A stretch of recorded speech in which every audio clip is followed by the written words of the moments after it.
Okay, Virgo. The underlying energy here is the Queen of Swords. The Queen of Swords is Gemini, Libra, Aquarius. However, the energies of this card speaks of someone that is very good at communicating. She cuts through the truth. She doesn't take bullshit, right? So the energy here is pretty much standing. It's not standing your ground, but it's like you're getting to the point where your truth matters. And where truth is coming up to be very important for you. Now, with the Queen of Swords, truth is very important. She only speaks her truth. She doesn't know any other way, any other language other than the truth, than her truth, right? Or other people's truth. She doesn't mess around when it comes to lies and stuff, because when she is lied to, that breaks trust. And you don't have a chance anymore. Like, if you were going to get some help from the Queen of Swords, it would be completely obliterated. So this week is centered around energies of possibly you guys feeling more, very, straight up with stuff. Feeling more,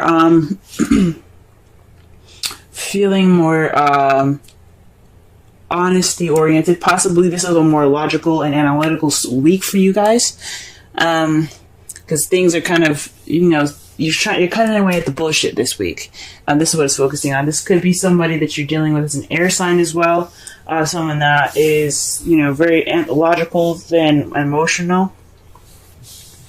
But it could very well be you guys, just wanting to get to the truth and only the truth. Now, the heart of the reading, we have the Queen of Swords. The Queen of Swords is someone that is loving, very nurturing, someone that's very intuitive and very in tune to their feelings. They're not very they express it, they feel it, so that's how they are. They express it through their feelings, communicating it sometimes. That's what the Queen of Swords is all about. She's all about communicating and speaking her truth and saying things. Whereas the Queen of Cups, she just acts and she just feels.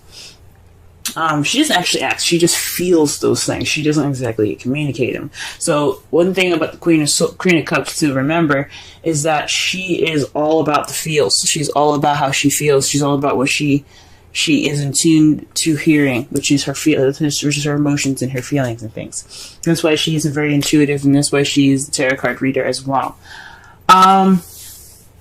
This is a problem circumstance, and is crossed by the Three of Cups.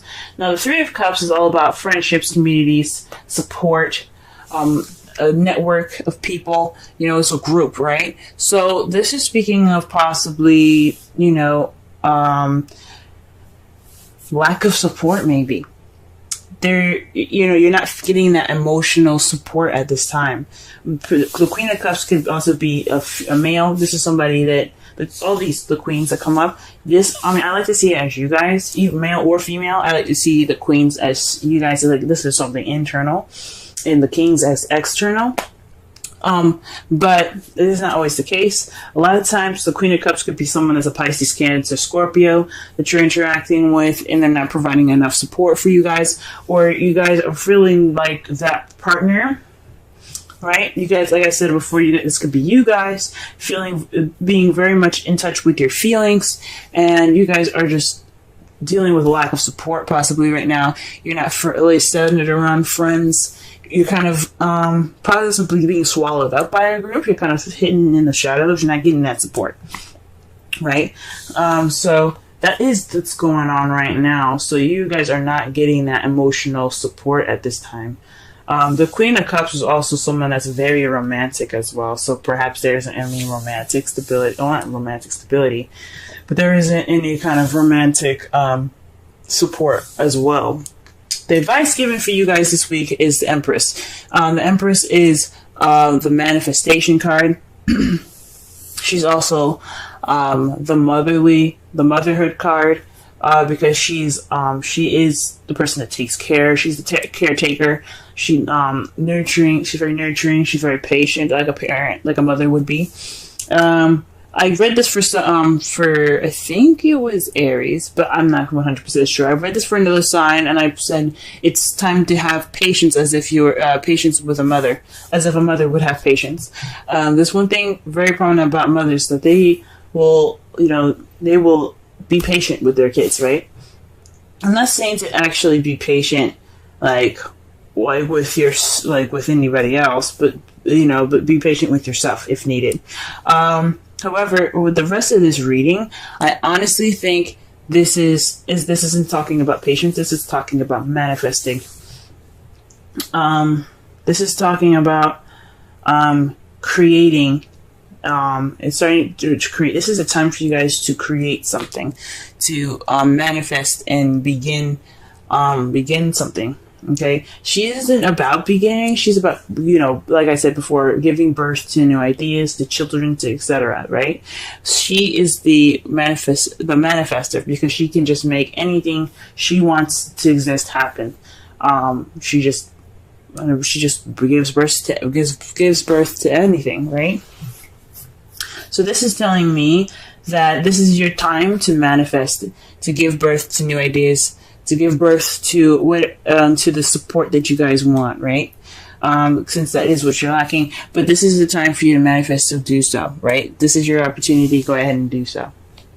In the past, you guys had the Tower, so something unexpected came and radically changed your world. The Tower card is it's another universe intervention card, but it's kind of it's definitely not an empty threat here. It's kind of like an ultimatum given by the universe. If you don't do something that you need to do, then that you need to do, then we will help you. We'll help push you in a situation where you have to do the thing that you're supposed to do. It's like, this is the Saturn card. It's kind of like karma here. So Saturn is all about karma and doing what you need to do. He will put your butt in gear. He will make sure you do what you're supposed to do, or he'll help you towards your potential. Some of the time, it's not in a nice way. Okay, and especially with the cards falling up after this, I don't think it was very nice. Sometimes the Tower can surprise you with something wonderful, right? It could be a wonderful surprise because it's unexpected and you don't see it coming. But if it's something that you were supposed to do and you hadn't done it, then there is something. Then it can leave you kind of discombobulated and having to work from the beginning, having to start all over, because as you see here, the people coming out of the Tower, they put a lot of work, and they grew it, they did the work that they needed to do to build a Tower, and then lightning struck, and now they got to start from ground zero. Okay, so that's in the past. So some unexpected change had radically changed your life. In the present, though, you have the Devil. So this is about attachments, addictions, habits, possibly that you feel that you have no control over what you actually do.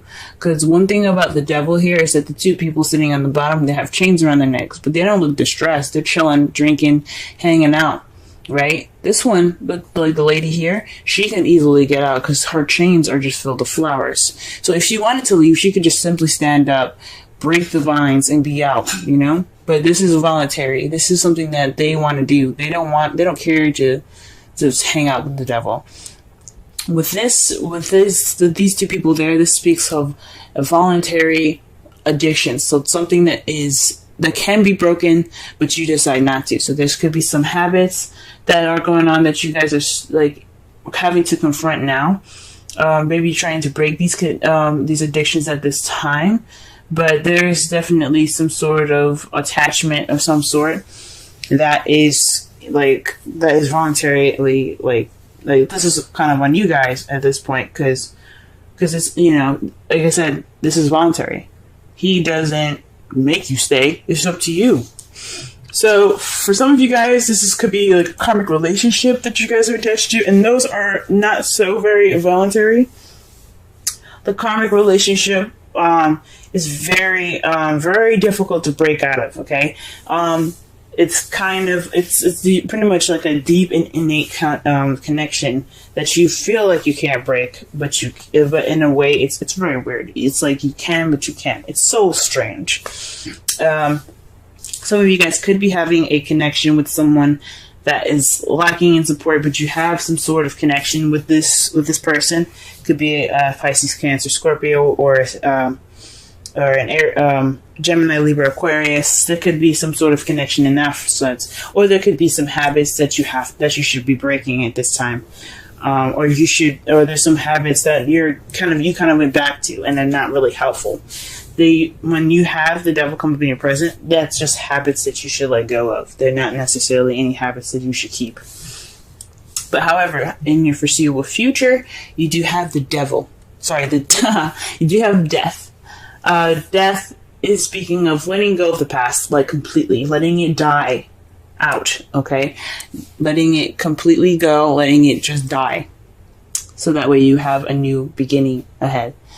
It's a slow, mournful kind of change here. As you see, there's, it's sad, it's dark, it's kind of grim, but the process is purifying. What the death is about is Pluto rules death, okay? Pluto is all about purification. So when you see this card, you see yourself in the future purified. So whatever in the past happened is completely died. It's coming. It's going away. It's in the past. You accept it for what it is, and you let it go. And you accept something new. You let the new come to you because you let the past go. If that makes sense. So there's a transitional change here.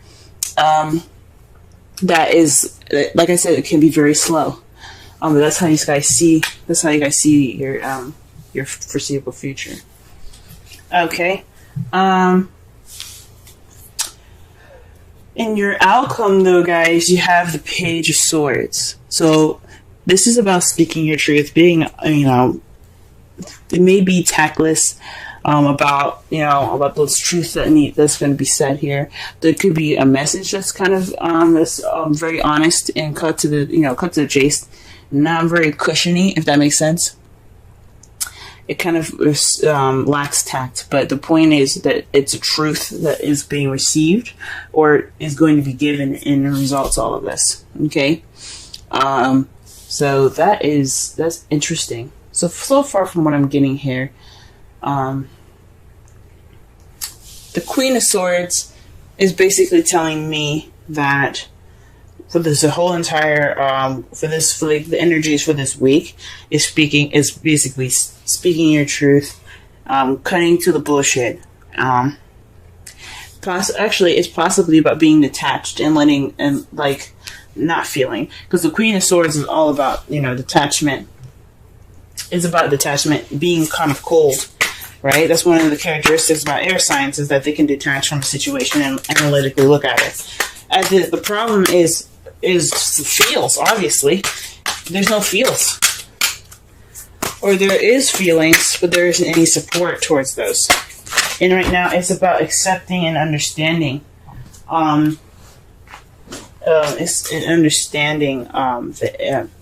Those feelings, possibly, or being the Empress and being the caretaker, taking care of yourself if this is you and you're single, or taking care of your partner in regards to the feelings. And the Empress is again the manifestation card, so perhaps this is a time for you to manifest romance, right? Express your love. Go ahead and make the romantic gestures.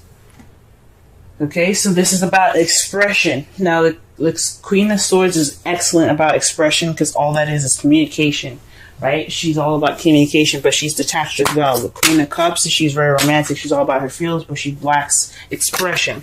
Okay, she's very romantic, but she doesn't express that. Okay, because that's what the Queen of Swords is about. So perhaps this is for you. This is a time for you not only to be a caretaker and for yourself, if needed, or for your partner, but this is also a time for you to manifest a romantic support between two people. I don't think this is a third-party relationship at all. because I don't see anything else. I don't see any other card other than the Three of Cups. I don't see this as a third-party relationship. Some of you guys could be dealing with a third-party relationship with the Queen of Cups, but I don't think so, okay? Especially not with the cards coming up here. For your Wisdom Oracle card, you have Serendipity, and this is just speaking about luck being on your side right now, guys. This is a time for you definitely to manifest a romantic support network for yourself, or for you and your lover or your partner, because luck is on your side. This is it's like the Wheel of Fortune. You know, the Wheel of Fortune is about change of luck, and things like that. So with Serendipity, this is saying luck is on your side.